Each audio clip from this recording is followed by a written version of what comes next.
I just found out my husband has been cheating on me with our married best friend for years, and now I'm quietly planning my escape while they think I'm still in the dark. They don't know that I know, but I caught my husband, 42M, and our married best friend, 32F, making out at the end of our driveway when he was seeing her off after dinner with our family. We live on a small acreage and the driveway is a long way off from the main house.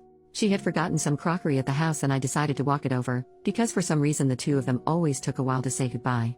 Now I know why. That's when I saw them lit by her car's overhead lights. Making out in the front seat with our best friend straddling my husband. In shock, I didn't know whether to throw her Pyrex at the car or just walk away. I decided the latter, and was too shocked to cry or be angry. When my husband got back, I had to pretend like everything was normal. I know that it's stupid, but I couldn't sleep that night and decided to go through his phone. She was obviously under a pseudonym, but I found a handful of their messages dating 2 or 3 years back. Her husband doesn't know, he's currently posted overseas as a diplomat. I'm sick with rage and betrayal. I'm lost and have no idea what steps to take next. Update in the same post. Wow, I didn't expect this much support. It's really overwhelming. Just to clarify a few things, I don't live in the US, but in Australia. Technically, I can't file for divorce immediately as you need to be separated for 1 year and 1 day to file officially. My now ex-best friend just recently returned to the country. Her father has cancer, after being posted with her husband overseas. The dinner was to welcome her home, and what a welcome that was. As to what I'm going to do now, a part of me just wants to confront my husband and see what lame excuse he has. But I need to get away from him. This level of betrayal physically hurts. I can't help but think of all the times we spent together over the years and for how long our families were fooled. My mind is going crazy. When she was single and he would rescue her from some bad date, with the times they were alone in my house when the kids and I were out. How irrationally angry he was when he found out she had a boyfriend then chose to marry him. Thinking back on it, the two of them disappeared at her wedding. When I asked him where he was, he said he needed to reassure her that she had done the right thing. I feel so sick thinking of these things. Second update in the same post. Thank you everyone for your concern and advice. As of tomorrow my husband is out of town. I've tried really hard to act normal around my now ex-best friend, but it's proving difficult and I feel sick. I have been telling both of them that I've caught some terrible bug and just not feeling myself. While my husband is out of town for the next few days, my sister-in-law, who is the only other person who knows, my brother's wife, will help me pack important documents and store them somewhere my husband doesn't know about. I've organized for my kids to stay with them for a week while I sort my stuff out. I've spoken to a family lawyer and they have told me that the best way to start the separation procedure is to no longer be living under the same roof. I'm very fortunate in that most of our assets are also in my name, and the land our house is on was gifted to us by my parents. I'm planning to kick him out after his trip. But before that, I want to catch them both in the act again. Have some hard proof, send it to the ex-friend's husband, and get the ball rolling for moving on with my life. I'll update with what happens after the confrontation. Final update in the same post. My husband came home 2 nights ago from his trip. While he was gone, I had organized a lot of the important documents, like financials, birth certificates, passports, anything that he could potentially use to try and get more than what he deserves. They are now safely stored and my kids have been staying with their aunt and uncle for the past few days. I had packed all my husband's things and he has been really good at keeping his tracks clean because there was no evidence of his affair within his stuff. I placed all his belongings in the garage ready for the confrontation with him. I was super nervous because I wasn't sure if I was making the right decision. Once he came home and I remembered seeing him kissing our best friend, I remembered the deep hurt they had caused. I was in our kitchen when he came home and he knew straight away something was wrong. During that week I had been distant and had barely answered his texts and screened his calls. I did answer every now and again and gave the kids a chance to speak to their dad.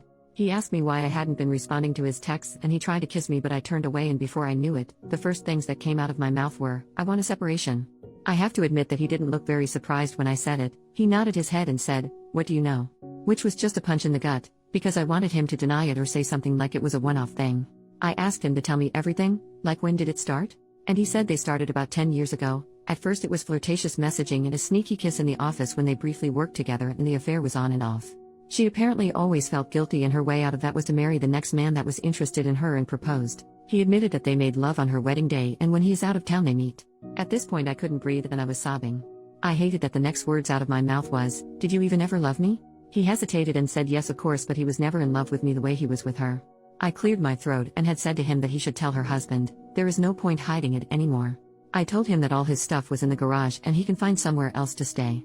I let him know that I have spoken to a family lawyer, and I told him that when I feel ready, and only when I feel ready, will we see each other again and talk about the future arrangement with the kids. I said any further communication can be done through my sister-in-law or my brother. I told him he is allowed to see the kids but only at their place. I am of course wanting full custody of the children because it hurts too much to give him anything at this point. He agreed to all my points because he knew he was in the wrong. He tried to say sorry and then I absolutely lost my cool and screamed, "No freaking no way are you sorry. For 10 freaking years you have both deceived everyone we know. Please take your crap and leave and tell that woman you have been screwing for 10 years that I do not ever want to see her freaking face again." Certainly not my shining moment, but also a culmination of all the hurt and anger over the last few weeks that they have caused. I have no intention of talking to my ex-best friend or really to my soon-to-be ex-husband until I have had the time to grieve. New update, 1 year later. Thank you everyone who has been messaging over the last year to see how I'm going and asking for an update. It's been a crazy, painful year. But our divorce has been finalized, and I'm free. My ex-husband and my ex-best friend, as no surprise, are now in an actual relationship after the ex-best friend's husband found out about the affair. He divorced her, and since then we have met up for coffee to check in on each other and our mental health. He's been great sending encouraging messages, and he lives overseas and from his Facebook updates has started dating again. So I'm very happy for him. The legal and custody battles had been fairly stressful, but the ex-husband agreed to all my terms. The custody of the children was the only thing he really fought for. I have custody of the kids and he sees them on the weekends. The kids, including myself, have all been going to therapy separately. My ex-husband wants to see them more, and during school break the kids have the choice to stay with him or me. They have been good about it and stay with him for a week or so and then back to their mummy. Apart from necessary conversation, I steer away from my ex-husband and the ex-best friend. It still hurts so much and I understand that it will take some time to heal. But I am letting go because I don't want them to have that level of influence over my life. They got their little happy ending, I guess.